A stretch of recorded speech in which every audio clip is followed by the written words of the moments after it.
All right, this is the video notes for 1.1, 1.2, and 1.5 called expressions. It covers a lot of different things that we'll go through. You need to make sure that you copy down all these notes and put them in your notebook. So first, a variable. Many of you are familiar with a variable. They just recover it in Algebra 1. A variable is a lower case letter. It's important that we know it's a lowercase letter because in geometry, uppercase letters will represent something else. The other thing about a variable is that it represents an unknown. And we'll talk several times about that how do we represent things we don't know? It'll be a variable. Most commonly, variables used are X and Y. This book also likes M and N, A and B, but you can use any variable that you want or any lowercase letter. A constant is simply just a number. The term constant will come up at different times throughout this semester. Anytime they use the term operation, they're talking about adding, subtracting, multiplying, and dividing. Those are our operations. A term can be just a number. It can be just a variable. Or it can be a number with a variable. So for instance, a term can be the number 4. It can just be a variable. Or it can be a number with a variable. Or 2 variables. Or it can be just 1 variable. Okay? Next is the term algebraic expression. An algebraic expression contains operations with terms. So using 2 of our previous words. So an algebraic expression, the biggest thing to know about an algebraic expression is that it does not include an equal sign, okay?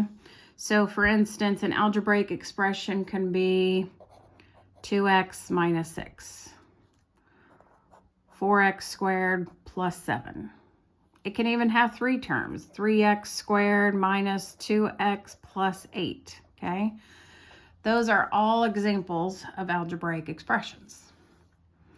The last term here is exponent, and I've always found with exponent, instead of describing it, it's easier to demonstrate. So if we have 3 to the 4th here, 3 is known as our base, and 4 is known as our exponent, or some books will call it a power, okay? So that term will be used interchangeably. What it means to have 3 to the 4th, that means we take the base times itself that many times, so times to the exponent. And then you would just evaluate. So 3 times 3 is 9, times 3 is 27, times 3 is 81. And that's it. So I meant to mention as we started these notes, if you need to pause at any time, by all means pause and catch up. You need to make sure you're writing down anything that I write down. You should certainly be writing down in your notes. All right, next, I need you to make these 4 columns with these 4 symbols, which we already talked about, are our operation symbols. And we're going to go through the terminology. Normally, I would have you guys come up with these, but since we aren't all together, then I'll just go through them. So most of you for this symbol will say add or addition. I'm not going to list both because it's just redundant. Addition and add are the same. Similar for this one is subtraction or subtract. Again, I'm not listing both. For this symbol, it's multiplication or multiply. One important thing is now for multiplication, if you're not used to it, a dot represents multiplication. We no longer use an X, obvious reasons, as a variable. And then for this last symbol, it is division, or the shortened term of that is divide, but they mean the same thing, okay? So now, what a book or standardized test will use for these 4 symbols. For this symbol, it'll be sum. This symbol will be difference. This symbol's product. And for this symbol, it is quotient. So those are the terms standardized test and typically books will use. The other ones for addition that this book will use are plus, increase, and more than. For this symbol, they'll also use minus, decrease, and less than. And for this one, they will also use times and the word of. And then there's no more for this last one for division. There's only 2 terms, division and quotient. Okay? All right, your homework will start out with this, that you need to write a verbal expression for the algebraic expression. So I'm going to give you this algebraic expression and this algebraic expression. I want you to pause the video and write these out verbally. And if you don't know what to do, think about saying this to a friend or your family member and writing those words out. So go ahead and pause the video. We'll see if we get the same thing. All right, so for this first one, you have to represent each operation. So you can't just say 4x minus 5. You have to represent what operation's happening here, which is times. Many of you probably did the simple of 4 times x minus 5. Perfect, easy. You could have also done something along the lines of the product of 4 and a number minus 5, okay? So if you haven't already tried number 2, go ahead and do that one.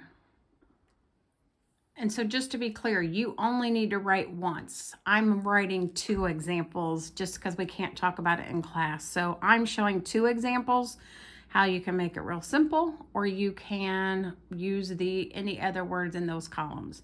So you could simply say here a number divided by 7 plus 6, or you could say the quotient of A and 7 plus 6. Again, you don't have to write it twice. I'm just showing that there's more than one option. The key here is make sure you do A divided by 7 or the quotient of A and 7. Do not say A over 7 because over is not an operation. All right, the next part of your homework, they're going to ask you to go the other way. Write an algebraic expression for the verbal expression. So I'll write this first one out.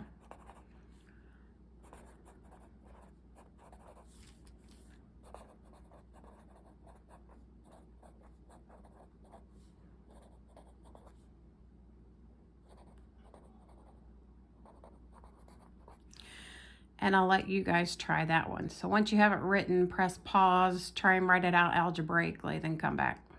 All right, most of you probably wrote 9 plus 2a. Some of you like to have that variable term in front, which is fine, so you can write 2a plus 9.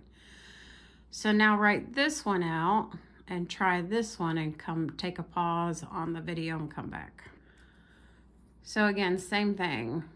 I used x, so a number, x cubed plus 24 or 24 plus x cubed. Either one works there. Again, you don't have to write it both ways. I just did to show you that both are correct. The next thing we need to cover is order of operations.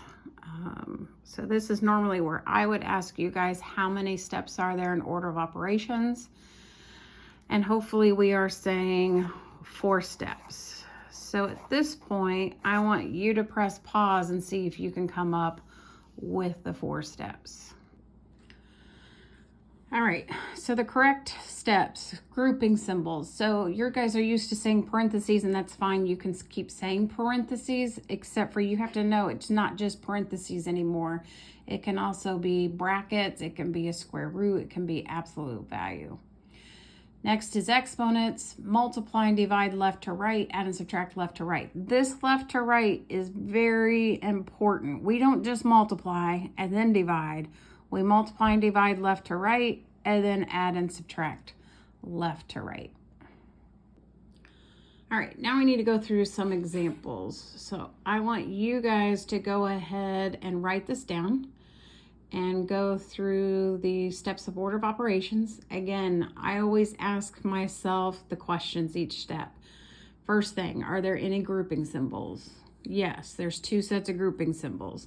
So we need to evaluate both of them. We can do this at the same time. So this is 5 times 3. 3 plus 2 is 5. And the next thing we do is exponents. There's no exponents. And then next we multiply and divide left to right. So 5 times 3 is 15. And 15 times 5 is 75. Okay? So those are the steps that I want you guys to go through. And I'm going to let you guys try number 2 on your own. Okay? So number 2, a little longer here. 4 brackets 12 divided by parenthesis 6 minus 2, close your parenthesis, close the bracket, squared. I'm going to let you guys try this one. Hopefully you got the answer of 36, because you start with grouping symbols. There's 2 sets of grouping symbols. So inside this big grouping symbol, the bracket, is another grouping symbol. So we do that first. Then we still have grouping symbols. So we do what's inside the grouping symbols. 12 divided by 4 is 3. Then you evaluate the exponent and then multiplication. Okay. All right, the next one I want you guys to try is this one, 2 to the 4th. Write out what 2 to the 4th means and then evaluate it. Press pause on the video and then return here when you finished. And hopefully you got 16, because 2 to the 4th means 2 times 2 times 2 times 2, and then when you evaluate you get 16. This next one is going to have a long division bar. So on top is 2 to the 5th minus 6 times 2. On the bottom is 3 to the 3rd minus 5 times 3 minus 2. Now, you'll hear me say this a lot in order of operations. If there's a long division bar, this is really a 2-for-1 problem. So I want you to use order of operations to simplify the top, then use order of operations to simplify the bottom, both down to 1 number. Then when you're down to 1 number, you can either reduce or divide the fraction. So press pause, go ahead and try this one, and then come back. All right, hopefully you got the answer of 2, because on top you evaluate your exponents first, which 2 to the 5th is 32. Bring everything else down, so 32 minus 6 times 2. Then next thing we did exponents, there's multiplication, so we do the multiplication. And then you do the subtraction, so you're left with 20. Then you go and evaluate the bottom. 3 to the 3rd is 27, so then bring everything else down. 27 minus 5 times 3 minus 2. Next thing you do is multiplication. And then you do the subtraction left to right. So 27 minus 15 is 12. 12 minus 2 gives you 10. And 20 divided by 10 is 2. All right, I'm going to have you go ahead and try number 5. So go ahead and try number 5 and come back. Press pause. Hopefully you did not get the answer of 2 because remember, it's multiply and divide left to right. So division is first when you go left to right. So 12 divided by 3 is 4, and 4 times 2 is 8. Box it. All right, last problem. And then you can start your homework. Number 6. This one includes some variables, okay? So 2 parentheses, x squared minus y closure parenthesis plus z squared. Evaluate that if x equals 4, y equals 3, and z equals 2. So the first thing here that you have to do is obviously plug these values in for each variable. So we're going to plug the 4 in for x, the 3 in for y, and the 2 in for z. Now, I'm going to give you guys a minute again to evaluate this and then come back. So press pause and see if we'll get the same answer. All right, so the first thing you should have gone into is the grouping symbols. Inside the grouping symbols, there's exponents. And since there was exponent here, I went ahead and did that at the same time. You can do that since they're both exponents. Then we still have a grouping symbol. So we do the grouping symbol. And then we do the multiplication and then the addition. Okay. Also, on your homework, there are 2 word problems. Give them a try. Okay. If you're wrong, you're wrong. It's not a big deal, but I want you to at least give it a try. Email me with any questions you may have. Also, I will be taking these notes for a grade, so make sure you have your notes and your homework when I check them tomorrow.